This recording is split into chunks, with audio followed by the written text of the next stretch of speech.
Just so proud of Kendall. Just, you know, leaders, real leaders are people who talk all the time. They're people who do, and Kendall has done. He has gone out there and his last 2 weekends. I don't remember 2 starts like that in a long time, really by anybody that has played for me. So just proud of that. You know, the stats should speak for themselves. I know you guys already know it, but you know, I'm talking about 18 ground balls, talking about 3 double plays. He only got to a 3-ball count 3 times in the entire ball game. And he walks 2, and you know, some of those pitches were pretty darn good pitches on walks. So just can't say enough. He put our whole club on their back. We knew scoring runs today was going to be difficult, but I tell you what, the Harris kid came in there and it was just phenomenal. I mean, he looked like a big leaguer. Looking at the scouting report and everything it said about him just didn't match. You know, it said our scouting report had 90, 93, and that guy's throwing 97 and throws 101 on 1 pitch. You know, I mean, we just couldn't get our barrels in the spot. And the scouting report mentioned that he struggled to locate pitches. He located everything against us. So, you know, hats off to him. I really felt like we were going to get in the middle of the game and create some things, and the Harris kid just stopped us from creating any kind of momentum offensively. Still just important.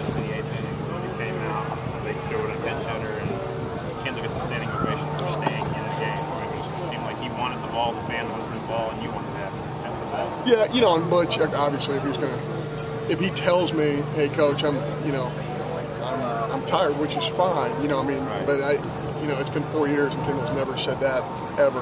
He's never tired, but yeah, we weren't going to take him out of the ball game there. What we were going to do is just talk about the next guy up and situationally how we're going to handle it. And of course, Slaughter's all over that.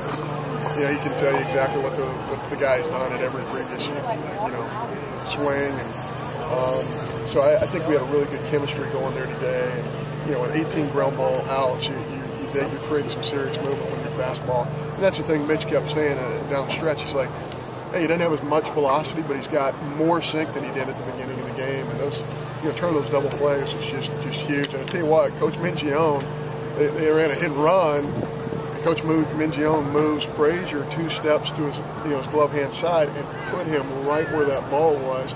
Otherwise, we probably just get 1 out there, but instead we turn a double play on a hit and run, which, you know, you got to be in a perfect spot, and the ball's got to be, you know, getting right on the nose, and that's exactly what happened. So I think, you know, we had a pretty good plan. We had guys in the right spot, and Kendall just executed the plan. These first 2 games, scoring early is obviously something you haven't always done. That's got to be important. Yeah, you know, it really takes the pressure off when you score runs early, and it puts you in behind the 8 ball a little bit when the other team scores on you early, and that's something that we've gone through a little bit. But again, Kendall just put our whole club, you know, the first inning, I think it's a 9-pitch inning, and it's just, you know, 1, 2, 3, and you know, the meat of their order is very good. I mean, those guys take great swings, and they're tough to deal with. But I thought Kendall did a great job of just creating enough movement to get guys out. And, you know, and to credit them, they hit some balls very, very hard today that were outs, and sometimes that's just how it works. Thoughts on tomorrow's pitcher?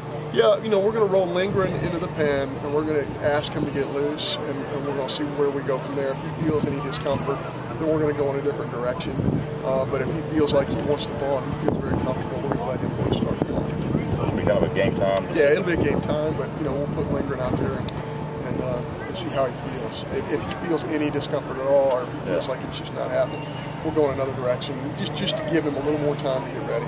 How about Slaughter the last 2 games behind the plate? I know that Amler did a good job last weekend. Just having him back there again, just got to recover. Yeah, he's done a tremendous job. He's a great leader, but Amo's done a phenomenal job as well. We're really fortunate. We have 2 senior catchers who've done a heck of a job for us. And, you know, what's amazing thing about Slaughter to me, I mean, really, he spent 5 days doing nothing. I mean, he had to build back up and was really weak. I mean, I'm visiting him in the hospital room, and I mean, he was sick, really sick, like no color in his face type sick. So to come back just a week later and do what he's doing, it's a real credit to who he is and what his focus level is. If Jacob doesn't feel right or look right, you've got other choices. We do have other choices. It could be a Ross Mitchell. It could be a Bruce Swell again. It won't be Woodruff because we probably are going to start him on Tuesday. But yeah, we'll look at all the options to see who matches up the best. I know it's not the typical 1-2 in an SEC rotation. Luis Barberena and Kendall Graveman seem to be perfect kind of situation for that. Yeah, I think Luis, especially in our ballpark, really matches up well. You know, he's had a couple of the first inning jitters or whatever, what have you, but I think you know, he's just done a great job. He really has. And he just the one thing you're going to get out of him every time is an unbelievable competitor. It's hard to run on him. It's hard to bump on him. It's the same thing with Kendall. You know, if you're trying to generate something, those guys just they don't allow the little small ball things to happen because they're so good in that area.